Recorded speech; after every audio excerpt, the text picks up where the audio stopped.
Between the tariffs and annexation threats, the relationship between Canada and the U.S. is at an all-time low. But even now, there are stories emerging showing the connection between the two countries.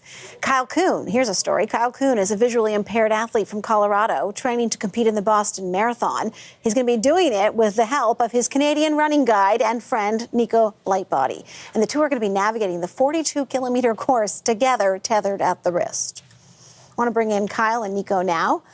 Kyle Coon is visually impaired, a paralympian triathlete from Colorado Springs. Nico Lightbody, a professional endurance coach from Sidney, BC. We've reached them in Boston. Thanks, guys, for joining us. I know you're getting ready for this big race. Yeah, thanks for having us. Super excited to be here. Thank you. Kyle, let me start with you. Competing in the Boston Marathon on Monday, you haven't competed for 7 years now, but tell me, why is this race important to you? How excited are you for this? I'm just super excited. I mean, I spent the last 7 years just focusing on paratriathlon, focusing on the Paralympic level, and now just dipping my toes back into the marathon distance and have the opportunity to compete in the para-elite field, and just super excited to test myself and see how far I've come in 7 years of full-time training. And I get you a pretty good idea of how far you've come based on the training that you've been doing here in Canada on Vancouver Island, I understand, with the help of Nico. And during the time you've been training, there's not some small political things have been happening between the two countries. What's it been like for you, Kyle, to be in Canada as all this has been going on? I really, I try not to pay attention too much to all the tensions, but I really just, I think that sport just has this this power to connect us all in ways that breaks down barriers, and really that's what I'm here to do, is just have a good time running with Nico, and represent the U.S. proudly, but also have a great time training and competing in Canada alongside Nico as well. Nico, let's talk about connection here, like literally. In order to do this, you'll be tethered by each other's wrists. The attachment's about 18 inches long, so it's not particularly long. Talk to me about the challenges that running like this presents, how you overcome them while you're linked. Yeah, no, it's definitely a unique challenge, and a lot different than running by yourself, because so my first and foremost job is to make sure Kyle's okay, make sure we have a clear path. I'm steering him around. I'm vocal about what's going on in terms of is there any speed bumps? Are we taking a left turn? Are we taking a right turn? Right. So it's a lot about communication and working together. And so yeah, my main job is making sure Kyle is staying on pace, staying on target for his race day.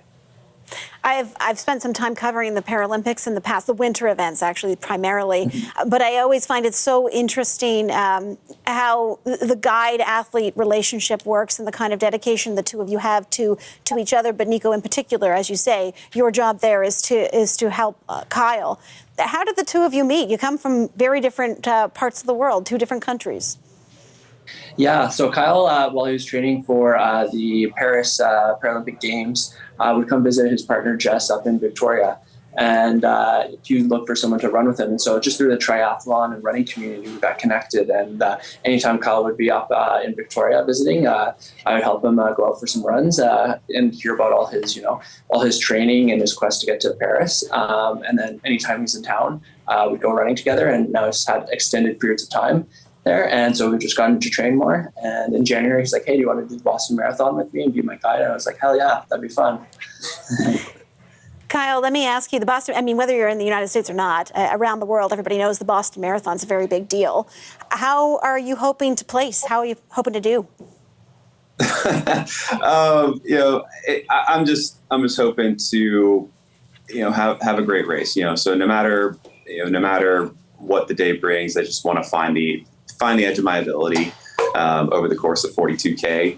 And, I think if we place top 5 in this field, that would be pretty amazing. We got some really outstanding blind and vision impaired runners that we're competing against. I am by no means top a top-notch VI runner, but I just want to go out there and give it my best effort.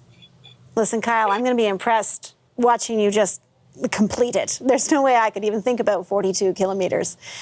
Nico, before I let you guys go, you're in the United States, and I think I can't let you go without asking you, what was it like to travel to the States, and what's the reception? What are you feeling as a Canadian in the United States at this huge event?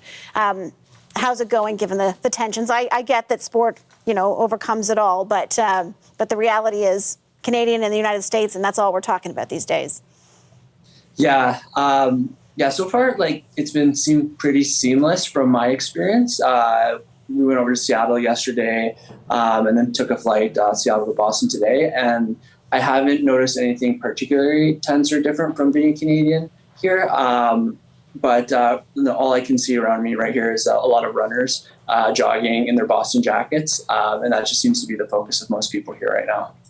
Yeah, I think when you're trying to race a race of that distance, that's probably the only thing on anyone's mind, and how are you going to do it? And listen, I wish you both the best of luck. Canadian helping an American. Love that story on a Friday afternoon. Thank you so much for making the time. Kyle Coon and Nico Lightbody. Thanks for having us. Thank you.